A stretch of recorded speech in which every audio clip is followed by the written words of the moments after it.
What's going on, guys? It's Jake, and today we have an insane news drop over the next Hasbro series of Beyblade Burst, which is going to be called Beyblade Burst Rise. So, let's just get right into it. So guys, the company D-Rights that does marketing for Beyblade recently updated their website, and they added a new series of Beyblade Burst onto it called Beyblade Burst Rise, which is the dubbed version, or I guess you can say the Hasbro version of Beyblade Burst GT. Before we hop into the news, guys, if we could hit 1,000 likes on this video, that would be awesome. Also, you might as well hit that subscribe button to join the Nook Nation. We're really trying to get to 250,000 subscribers. Also, what are some things that you guys are hoping to see in Beyblade Burst Rise, or not hoping to see in Beyblade Burst Rise? Whether it's the Beys themselves or the anime, let me know in the comments down below. But now, let's just move straight on to the news. So like I said, D-Rights added Beyblade Burst Rise to their list of titles, and they actually have a really big block of text that kind of goes into just the plot for Beyblade Burst GT, which we already know, but we do see some new names.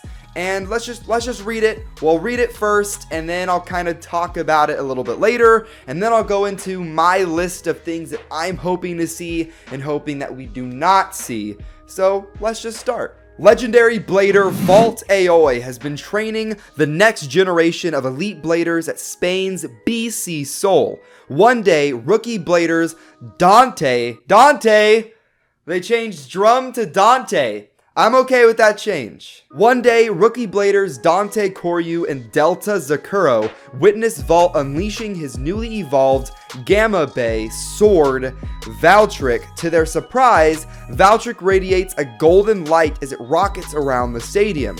Inspired by the limitless possibilities of this Hyper-Flux state, both Dante and Delta seek the same bond with their Beys. Dante and his partner Ace Dragon set off for Japan, the birthplace of Beyblade. But the path to glory won't be easy. Plenty of tough competitors and Gamma Beys stand in their way. Among them, some of the best to ever have let it rip. Dante soon realizes he'll have to do whatever it takes to deepen his bond with Dragon. Do Dante and Dragon have what it takes to overcome these challenges, and will they ever achieve Hyper-Flux? Here begins the story of Dante and Dragon's rise to the peak of the blading world. So there's a lot of information there to talk about. It's really just kind of the plot for Beyblade Burst GT, except with the new names to everything, which the names kind of make me worried a little bit, and I'll get into it, but first we're going to start with the character names. So we have Valt, which of course has not changed, and it won't change, and instead of Drum, we have Dante, and I think Dante is a really cool name. I think it's definitely going to work out better than Drum. I mean, I like Drum. Drum's cool, but Dante's cooler. They changed Delta's last name from Akane to Zakuro, which I don't really see why. I guess maybe if they keep Amane and Akane, maybe that would get mixed up, but Delta Zakuro, okay. And for the last name change for a character or for a Beyblade, we have Sword Valtryek, and this one's kind of interesting. I guess sword and slash go hand in hand, although I don't really see the sword influence in Valkyrie, so I guess maybe they kind of chose that name because it sounded cool. So let's talk about a couple of the interesting little tidbits of terms and titles for things. First of all, Valkyrie going gold is apparently a Hyper-Flux state, which I'm gonna guess is kind of like Ultra Instinct, but for Beyblade. I'm gonna guess it's once a Blader and their Bey kind of harmonize perfectly, and the Bey reaches its maximum potential or something. That is what the Hyper-Flux state is. Also, they're referring to GT Beys as Gamma Beys, which is cool.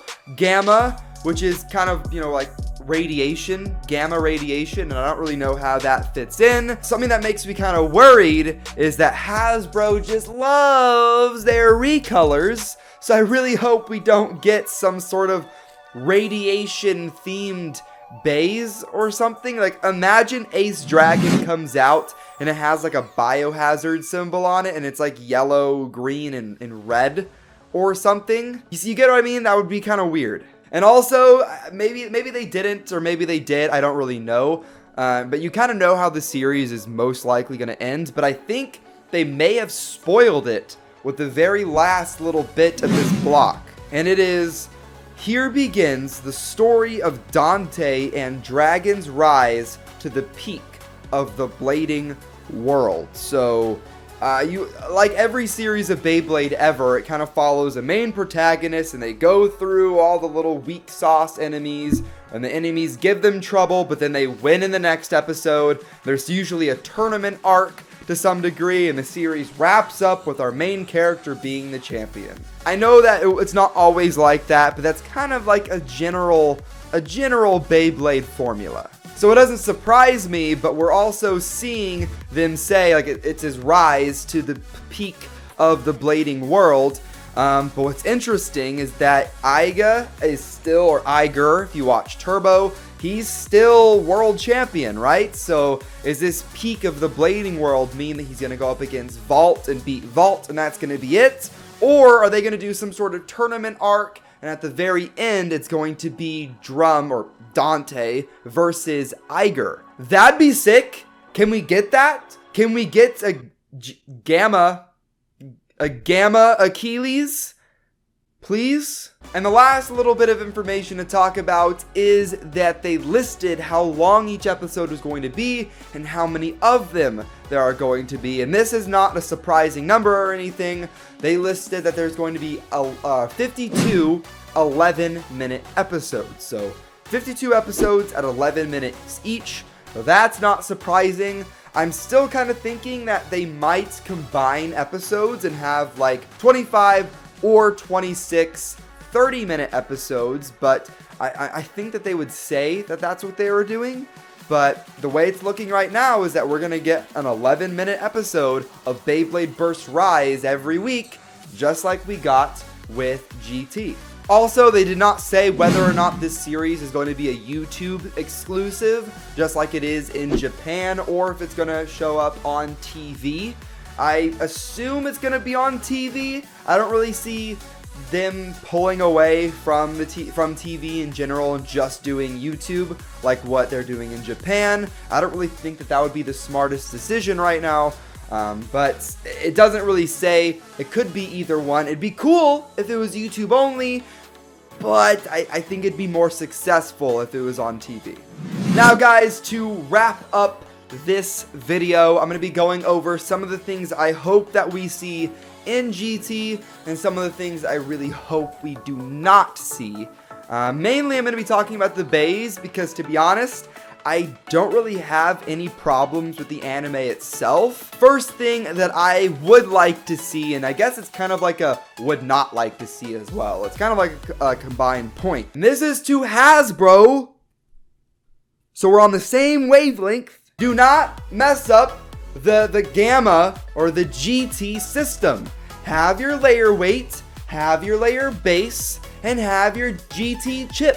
Have those individual parts. Let us mix and match them. Don't combine it into one layer like you're probably thinking about doing. What is so amazing about GT, in my opinion, and in a lot of other people's opinion, is the degree of how much you can customize your bays. So if you remove that and make everything combined into a regular layer, you're gonna lose the main appeal of GT in the first place, and people are not gonna like it. Also, Hasbro, don't you do it here and there, maybe in like a Gamma set. That would be cool, where you have like a radiation stadium or something, have recolors. But for the most part, and you've been doing better at this recently, give us bays that are in their original color. I understand you can't do the crazy plastic like Takara Tomy can, but at least make the bays colors accurate.